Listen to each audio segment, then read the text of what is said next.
Hi, Matt. Can you tell us a little bit about your unit? Sure. Okay, so what I'm going to show you all is a unit from my Tut 4 Lang and Lit class. This is a study of language and the mass media.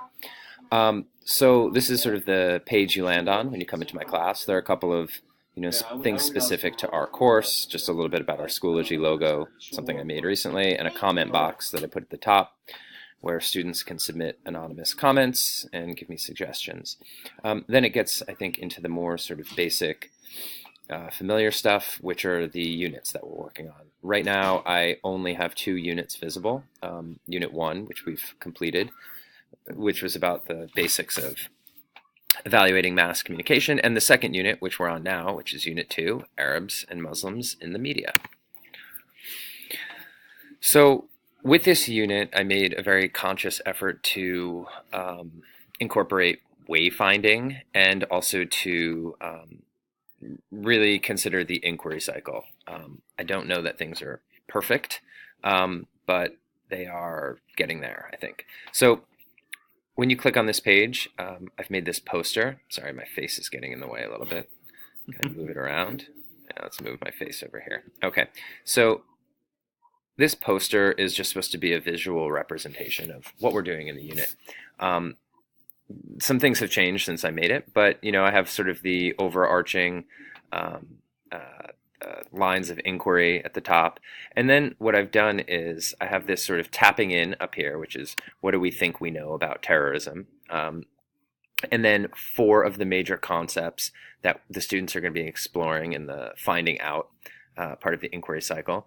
And then basically a little further along in the inquiry cycle is where they are going to test theories and apply what they know to a totally different topic. So for instance, this says terrorism, but we're really focusing on Islamophobia and representations of Arabs in the mass media, and they will take the tools and use these concepts to address a different topic of their choosing, which is one of the tasks for the IB.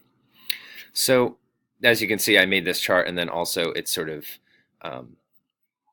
poorly linked as a thing link, but it would take you, if you click on implicit bias, it would take you to the sort of mini module on implicit bias.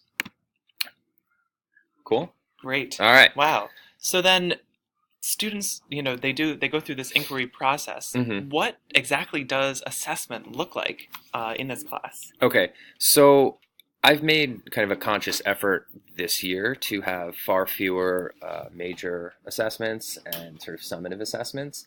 And instead, I've tried to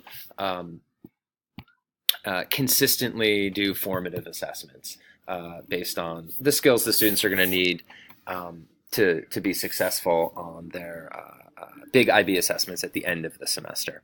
So I think kind of throughout, when we kind of look at any of these modules or little mini units, you'll see there are lots of places for me to check, which is why I have about 140 unmarked submissions at this point. So Wow. that's a separate issue, but if I just show you very briefly how I've sort of situated or set up this page as far as wayfinding goes, I have like 1, tapping in, what do we know about biases? 2, finding out what are some ways language affects our understanding of the world. 3, exploring evidence, and these are invisible.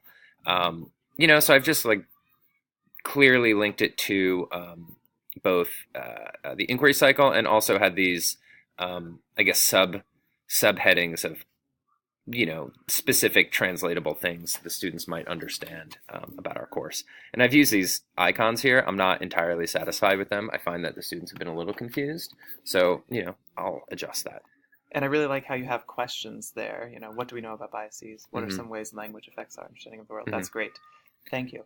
So let's say that you did a great job designing this course. Let's say you're going to do it again. Mm-hmm. What are some pitfalls that you might recommend people to avoid in doing that process? So I think one thing I found is that having everything laid out and being sort of very organized and clear about where we're going is great, and it's certainly helped me as far as planning goes. But I've definitely made a lot of changes along the way. So things have they're not entirely different from what I set out to do, but I think um, that I've definitely made certain changes.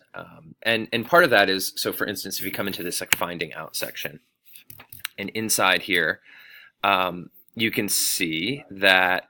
Uh, Sorry, my face is in the way, but how have the mass media represented Islam and Arabs? That's sort of a primer. And then there are these other concepts: implicit bias, the empathy gap, political rhetoric. And these are all topics we're going to explore. And sort of within each concept, we will run through the inquiry cycle. Now, to get back to your question about a pitfall, is as we were doing this unit on media representations, I started with a series of questions, and the students, and we kind of, I gathered a whole bunch of questions students had. We clustered them and kind of used the questions they had to create lines of inquiry and investigations for the students and projects. Now, a lot of what the students have already discovered and touched on are related to these concepts I've already laid out and planned. You know what I'm saying? That's great. So Yes. it's great, but at the same time, I'm going to have to go back and modify this, like some of the materials I have on implicit bias, because they might be redundant. That's fair. That's Yeah. fair. All right. Wow. Well, thank you very much for sharing your time with us. No problem. We really appreciate that. Of course. And, I'm happy to talk more about this with anyone who's interested. And, yeah, thanks. Great. Thank you. All right.